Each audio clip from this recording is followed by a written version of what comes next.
Welcome back, my lovely Lovecraftians, to the Cthulhu Mythos, where we are reading once again from Robert E.Howard. This is In the Forest of Villefère. The sun had set, the great shadows came striding over the forest, and in the weird twilight of a late summer's day, I saw the path ahead glide on among the mighty trees and disappear, and I shuddered and glanced fearfully over my shoulder. Miles behind lay the nearest village, miles ahead the next. I looked to the left and to the right as I strode on, and anon I looked behind me, and anon I stopped short, grasping my rapier as a breaking twig betokened the going of some small beast. Or was it a beast? But the path led on, and I followed, because forsooth I had naught else to do. As I went, I bethought me, my own thoughts will rout me if I am not aware. What is there in this forest, except perhaps the creature that roam it, deer and the like? Tush, the foolish legends of those villagers. And so I went, and the twilight faded into dusk. Stars began to blink, and the leaves of the trees murmured in the faint breeze, and then I stopped short, my sword leaping to my hand, for just ahead, around a curve of the path, someone was singing. The words I could not distinguish, but the accent was strange, almost barbaric. I stepped behind a great tree, and the cold sweat beat in my forehead. Then the singer came in sight, a tall, thin man, vague in the twilight. I shrugged my shoulders. A man I did not fear. I sprang out, my point raised. "Stand!" He showed no surprise. "I prithee handle thy blade with care, friend," he said, somewhat ashamed. I lowered my sword. "I am new to this forest," I quoth, apologetically. "I heard talk of bandits. I crave pardon. Where lies the road to Villefère?" "Corbleu, you've missed it," he answered. "You should have branched off to the right some distance back. I'm going there myself. If you may abide my company, I will direct you." I hesitated. Yet, why should I hesitate? Why, certainly, my name is de Montier of Normandy, and I am Carlos Le Loup. No. I started back. He looked at me in astonishment. "Pardon," and said I, "the name is strange. Does not loup mean wolf?" "My family were always great hunters," he answered. He did not offer his hand. "You will pardon my staring," said I, as we walked down the path, "but I can hardly see your face in the dusk." I sensed that he was laughing, though he made no sound. "It is little to look upon," he answered. I stepped closer, and then leaped away, my hair bristling. "A mask," I explained. "Why do you wear a mask, monsieur?" "It is a vow," he explained. "In fleeing a pack of hens, I vowed, I escaped, I would wear a mask for a certain time." "Hounds, monsieur?" "Wolves," he answered quickly. I said wolves. He walked in silence for a while, and my companion said, "I am surprised that you walk these woods by night. Few people come these ways even in the day." "I am in haste to reach the border," I answered. "A treaty has been signed with the English, and the Duke of Burgundy should know of it. The people of the village sought to dissuade me. They spoke of a wolf. What perpet to roam these woods?" "Here the path branches to Villefère," said he. I saw a narrow, crooked path, and I had not seen when I passed it before. It led in amid the darkness of the trees. I shuddered. "You wish to return to village?" "No," I exclaimed. "No, no. Lead on." So narrow was the path, and we walked single file, he leaning. I looked well at him. He was taller, much taller than I, and thin, wiry. He was dressed in a costume that smacked of Spain. A long rapier swung at his hips. He walked with long, easy strides, noiselessly. Then he began to talk of travel and adventure. He spoke of many lands and seas he had seen and many strange things. So he talked and went further and further into the forest. I presumed that he was French, and yet he had a very strange accent that was neither French nor Spanish nor English, not like any language I had ever heard.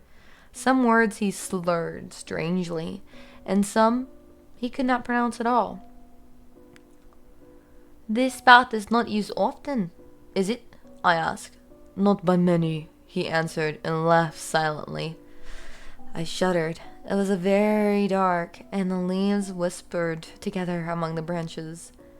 "A fiend haunts this forest?" I said.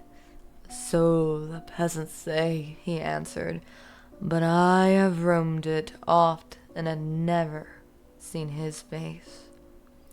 Then he began to speak of strange creatures of darkness, and the moon rose and shadows glided among the trees. He looked up at the moon. "Haste," he said. "We must reach our destination before the moon reaches her zenith."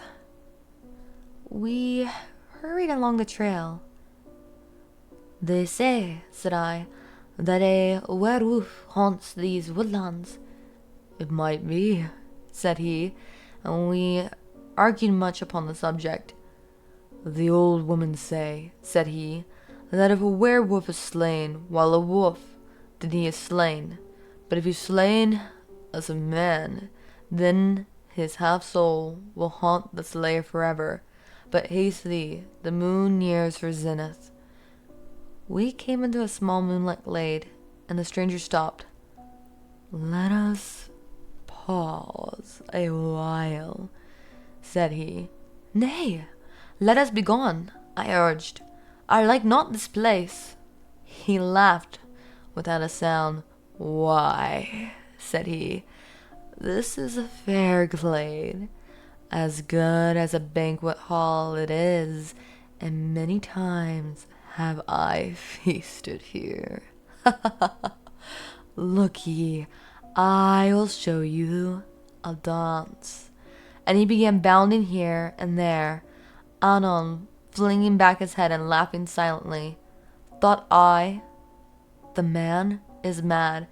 As he danced his weird dance, I looked about me. The trail went not, but stopped in the glade. "Come," said I, "we must on. Do you not smell the rank, hairy scent that hovers about this glade? Wolves' dens are here. Perhaps they are about us and are guiding up on us even upon now." He dropped upon all fours, bounded higher than my head, and came towards me with a strange, slinking motion. "The dance is called the Dance of Wolf," he said, and my hair bristled. "Keep off!" I stepped back, and with a screech that sent the echoes shuddering, he leaped for me, and threw a sword hung at his belt. He did not draw it. My rapier was half out when he grasped my arm and flung me headlong. I dragged him with me, and we struck the ground together. Wrenching a hand free, I jerked off the mask. A shriek of horror broke before my lips. Beast eyes glittered beneath the mask. White fangs flashed in the moonlight. The face was that of a wolf. In an instant, those fangs were at my throat. Taloned hands tore the sword from my grasp.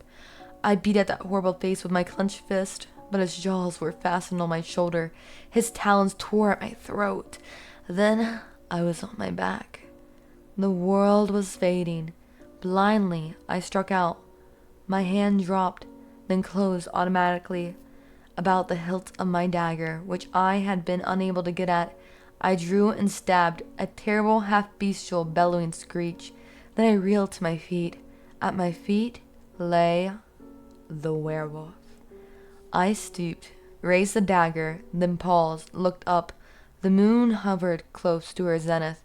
If I slew that thing as a man, its frightful spirit would haunt me forever. I sat down waiting. The thing watched me with flaming wolf eyes. The long, wiry limbs seemed to shrink, to crook. Hair seemed to grow upon them. Fearing madness, I snatched up the thing's own sword and hacked it to pieces. Then I flung my sword away and fled. Such concludes The Forest of Villefère by Robert E. Howard, first published in 1925. Overall, I really like the shortness of the story. It's simple, it's classic, it's a 10 out of 10 in my opinion. It reminds me somewhat of H.P. Lovecraft's The Hound. Shameless plug there, you should check that one out. It's one of my personal favorites on the channel. And I love the way that we kind of could tell as the reader that he was the werewolf probably from the moment he had the mask on. Or even just from reading his stories, I started to feel the dread as soon as he said, I can stick around for help. So far, we've only read a few of Robert E. Howard's stories on this channel, but we've seen how sticking around for help turns out for our adventures most of the time. I hate to say it, but I also feel like Robert E. Howard would have loved D&D if he got to live to it.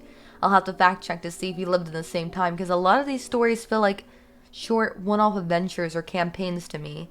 Perhaps maybe rolling for initiative should have been something that they took to mind. But overall, I love the atmosphere, and I love how the story tells itself basically with underlying fear. With that said, until next time, my lovely Lovecraftians, bye-bye.